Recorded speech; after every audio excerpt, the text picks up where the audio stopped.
अस्सलामुअलैकुम everyone and welcome back to the channel Hafsa family. अगर आपने अभी तक इस चैनल को लाइक और सब्सक्राइब नहीं किया तो प्लीज़ सबसे पहले लाइक, सब्सक्राइब और शेयर कर दीजिए ताकि बाकी लोग भी हमसे कनेक्ट हो सकें। तो आज के वीडियो में हम फाइनली जद्दा को कह रहे हैं बाय बाय और पाकिस्तान जाने की हमारी तैयारी हो गई है पूरी। एज यू कैन सी कि बस अब हम लोग रास्ते में जा रहे हैं। और रास्ते में जाते हुए जो मेजर क्वेश्चन मेरे माइंड में आया वो थ्रू आउट पूरी जर्नी में आता रहा था, लेकिन लास्ट वाले सफ़र में तो वो ज़्यादा परेशान कर रहा था। वो ये सवाल था कि पाकिस्तान ऐसा क्यों नहीं हो सकता। शायद ये बात इतनी आसान नहीं है कि आप अपनी कंट्री को किसी और कंट्री के साथ कंपैरिजन करें, लेकिन इसमें कोई बुराई भी नहीं है। अगर आप कोई चीज़ अच्छी होते हुए देखें तो उसे अडॉप्ट करने में कोई बुराई नहीं है, लेकिन हम अनफॉर्चुनेटली अभी तक वहीं पीछे रह रहे हैं और आगे बढ़ने के लिए तैयार नहीं हैं। और यहाँ मैं तो मेजर डेवलपमेंट्स की बात ही नहीं कर रही हूँ। मैं तो अब तक यही सोच रही हूँ कि हम कराची में रहते हुए प्रॉपर इंफ्रास्ट्रक्चर के लिए तरस रहे हैं। हमारे यहाँ आज तक प्रॉपर रोड्स ही नहीं बन पाए। दुनिया कहाँ जा रही है और हम सिर्फ़ और सिर्फ इसी बात को लेके बैठे हुए हैं कि ये वाला रोड बन जाएगा तो ये हो जाएगा, वो वाला रोड बन जाएगा तो ये हो जाएगा, बस ठीक है। अफ़सोस होता है जब आप कहीं जाते हैं और वहाँ इतनी डेवलपमेंट होते हुए देखते हैं, तो अफ़सोस होता है कि हम क्यों पीछे हैं। और फिर आप लॉ एंड ऑर्डर को देख लें। अगर बहुत सारे लोगों से ये हम बात करते हैं तो वो ये कहते हैं कि भाई Saudi Arab is a rich country, उनके पास पैसा बहुत है तो वहाँ डेवलपमेंट हो गई। ठीक है, पॉइंट टेकन, सही बोला। लेकिन कराची में सिर्फ़ और सिर्फ अगर लॉ एंड ऑर्डर प्रॉपर कर लिया जाए तो बहुत सारी चीज़ें प्रॉपर हो सकती हैं। लेकिन हम तो अभी तक लॉ एंड ऑर्डर के लिए ही तरस रहे हैं। फ़ोन निकाल के हम बाहर नहीं जा सकते। खैर, तकलीफ़ होती है और अल्लाह करे बस हमारे मुल्क पे भी कभी किसी को रहम आ जाए और ये सारी डेवलपमेंट्स हमें भी अपने मुल्क में देखने का मौका मिले। तो खैर, एयरपोर्ट हम पहुंच गए। यही सोचते सोचते पूरा सफ़र कट गया कि पाकिस्तान ऐसा कब बनेगा। अब हम आ गए हैं सऊदीया एयरपोर्ट और अब हमारी वापसी हो रही है। अल्हम्दुलिल्लाह बहुत अच्छा टाइम स्पेंड हुआ है सऊदीया के अंदर। अब हम जा रहे हैं वापस पाकिस्तान और गेट सी आगे सी, ये बी है, देखो एयरपोर्ट पे मशीन्स हैं।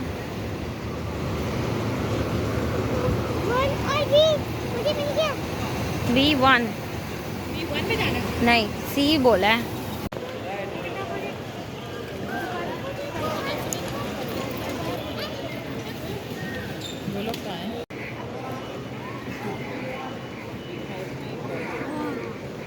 हरीम और हनीन ने अपना ही एक नया गेम निकाल दिया था यहाँ पर भी।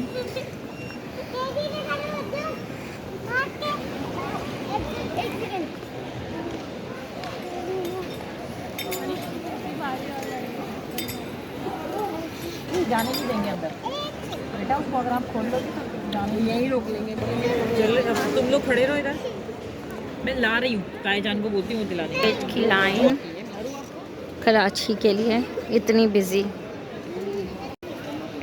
जब आप किसी भी कंट्री के अंदर एंटर हो रहे होते हैं ना, तो उनका जो एयरपोर्ट होता है वही आपका सबसे पहला इम्प्रेशन होता है उस कंट्री के लिए।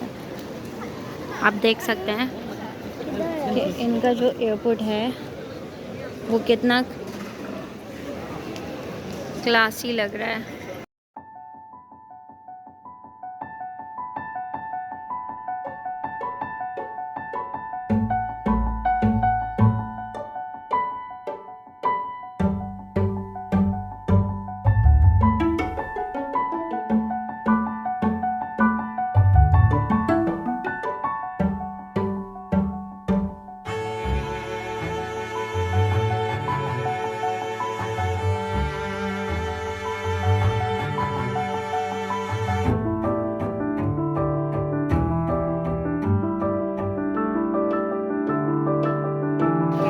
नींद को बेचारे को नींद आ रही है। फ़्लाइट हमारी, ये खालू टेंशन में खड़े हैं, अम्मी फ़ोन पे बात कर रही हैं। लास्ट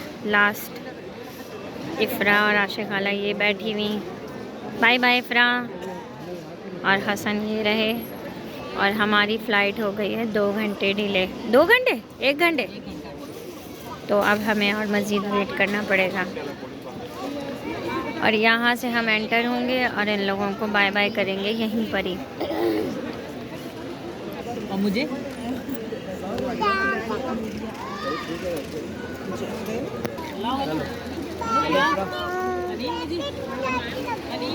इन लोग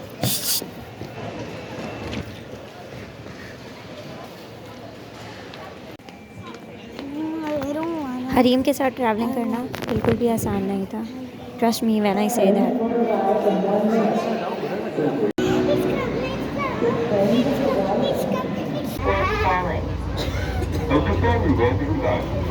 Train is to international departure gate. अगर अब मैं यहाँ पाकिस्तानी एयरपोर्ट से सऊदी एयरपोर्ट को कंपेयर करती तो शायद मुझसे बड़ा बेवकूफ़ इस दुनिया में कोई ना होता। आगे पीछे ठीक है,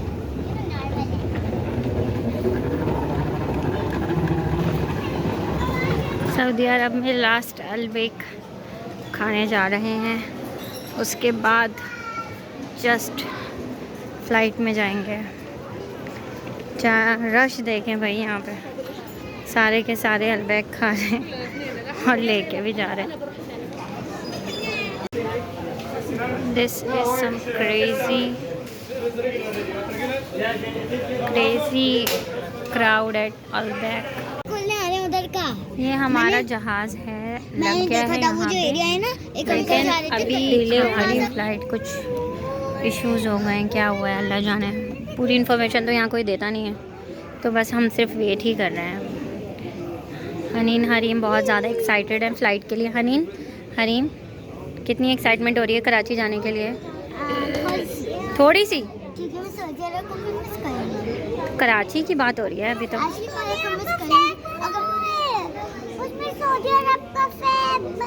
यस, बहुत मजा आएगा कराची जाके। और ये हम जहाज़ में बैठ गए हैं, बच्चे कंफर्टेबल हो गए हैं, तकिया भी आ गया है। पता नहीं सोने की तैयारी कर रहे हैं या क्या कर रहे हैं, अभी समझ नहीं आ रही है। जैकेट्स उतर गई हैं और हमारी फ़्लाइट जो है वो काफ़ी लेट हो गई है, काफ़ी ज़्यादा लेट हो गई है। हमारी पहले थी 7 की, फिर हुई 7:15 की, फिर अब हमारी जो है वो 8:15 की थी, लेकिन अभी भी 8:40 हो गए हैं, लेकिन अभी तक इन्होंने जो है वो, अभी भी लोग आ ही रहे हैं।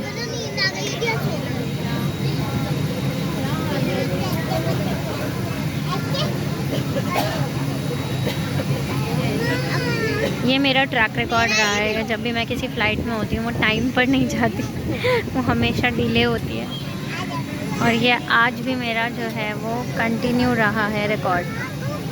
देख लें भाई बच्चों का हाल, जूते उतर गए हैं, चीज़ें उतर रही हैं, घर ऐसा लग रहा है बस अभी कराची पहुँच ही गए हैं ये लोग, जिस तरह की हरकतें ये लोग कर रहे हैं।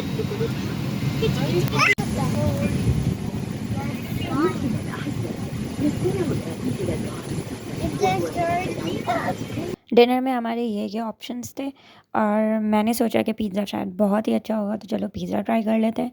और बच्चों के लिए लिया था राइस एंड चिकन, क्योंकि वो सॉसेस नहीं खाते, और मार्गरीटा पिज़्ज़ा भी मुझे लग रहा था नहीं खाएंगे, लेकिन हमेशा जो मेरे साथ होता है वही हुआ। अपना खाना ज़्यादा अच्छा नहीं लगा, बच्चों का खाना ज़्यादा अच्छा था।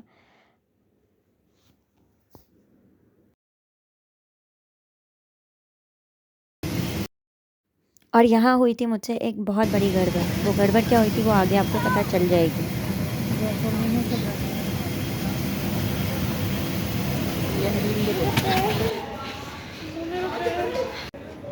घबराइए नहीं, ये कोई मछली बाज़ार नहीं है, बल्कि कराची एयरपोर्ट का बैगेज क्लेम एरिया है। और यहाँ पर जहाँ जिसका दिल चाह रहा है वो किसी का भी बैग उठा के रख रहा है, और जहाँ जिसका दिल चाह रहा है वो अपना सामान छोड़ रहा है, ट्रॉलीज छोड़ रहा है। और इससे ज़्यादा फ्रीडम आपको किस मुल्क में मिलेगा? A few moments later. तो जी अभी हम मौजूद हैं एयरपोर्ट पे, कराची एयरपोर्ट पे, और हमारे साथ एक अदद मसला हो गया है, और हादसा हो गया। हादसा क्या पेश आया? हादसा हसन तो मसला ये हुआ है कि हम जो है वो कल सऊदी एयरलाइन से वापस आए हैं कराची, और फ़्लाइट के अंदर हनीन ने अपना टैबलेट छोड़ दिया था। बहुत सारे लोगों ने बोला कि अब रिकवरी नहीं हो सकती, नहीं पॉसिबल, और अभी हमें आइडिया भी नहीं है कि हमें वो वापस मिलेगा भी कि नहीं।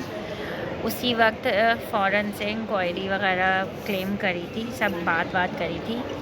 तो अब उन्होंने आज हमें दोबारा बुलाया है और ये हम बैठे हुए एयरपोर्ट के ऊपर जिन्ना इंटरनेशनल में और वेट कर रहे हैं जो बंदे जिससे बात हुई थी वो आ जाए तो हमें फ़र्दर इंक्वायरी की डिटेल्स मिल जाएंगी कि टैबलेट्स हमें मिल रहे हैं, नहीं मिल रहे हैं, क्या सीन है। तो आते ही वैसे तो हमें अलबैक की पार्टी करनी थी और अलमराई के जूसेस पीने थे और लब्बन पीना था और बहुत फ़न करना था, लेकिन आते ही हमारे साथ हो गया है ये सिचुएशन। तो कल से तो हमने कोई व्लॉगिंग भी नहीं करी है और अब हम वेट कर रहे हैं कि आगे क्या होता है। तो कनेक्टेड रहिए, लेट्स सी टैबलेट्स मिलते हैं नहीं मिलते हैं, होता क्या है। ये देखें भाई, टैबलेट मिल गया। I can not still believe, मैं अभी एयरपोर्ट पर ही हूँ। सऊदी एयरलाइन वाले जो यहाँ पाकिस्तान में काम करते हैं उनका स्टाफ आया था, उन्होंने कॉल करी और क्योंकि मैंने फ़ौरन ही कंप्लेन कर दी थी। कल हम लोग इवन हम रास्ते में ही थे और मेरी उनसे बात होना स्टार्ट हो गई थी क्योंकि मुझे रास्ते में ही हनीन ने इन्फॉर्म कर दिया था कि शायद उसने टैबलेट मेरे बैग से निकाला था और जहाज़ में जो आगे पॉकेट होती है उसके अंदर उसने रख दिया था। तो खैर घर जाते ही सब अजीब हो गया था, डांट भी बहुत पड़ी, सब ने मुझे ही डांटा क्योंकि बच्चों के साथ तो मैं ही बैठी थी। तो खैर उसके बाद ये हुआ कि मैंने फ़ौरन कंप्लेन करी, बहुत मेरी इनसे बात हुई, सऊदी वालों से बात हुई, सबसे बात हुई और इन्होंने मुझे, मैं उसी वक्त कल रात में दोबारा कराची एयरपोर्ट के लिए आई और फिर उन्होंने मुझे कहा कि हमें कुछ पता चला है कि आ गया है टैबलेट आपका, लेकिन आप आज नहीं कल आइएगा।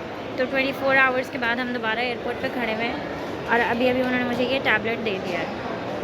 मुझे यकीन भी नहीं हो रहा क्योंकि मुझे घर में सब ने कह दिया था कि अब भूल जाओ, अब नहीं मिलेगा। कोई कह रहा था फातिहा पढ़ लो, कोई कह रहा था बस इन्ना लिल्लाहि व इन्ना इलैहि राजिऊन करो, अब टैबलेट्स नहीं मिलेंगे और मिल गए हैं। तो मेरे लिए तो बहुत अच्छा हो गया और नेक्स्ट टाइम सबके लिए मैं ये स्टोरी बना के जो है वो पोस्ट करूँगी डेफिनेटली कि अगर कुछ हुए तो आप इस तरीके से लेकिन इसमें सिर्फ सऊदी एयरलाइंस की वजह से पॉसिबल हुआ है ये। मैं दोबारा से हैप्पी हो गई हूँ। ओके, यहीं पर ही व्लॉग एंड करते हैं और फिर नेक्स्ट व्लॉग में इंशाल्लाह मुलाकात होगी। टिल देन अल्लाह हाफ़िज़।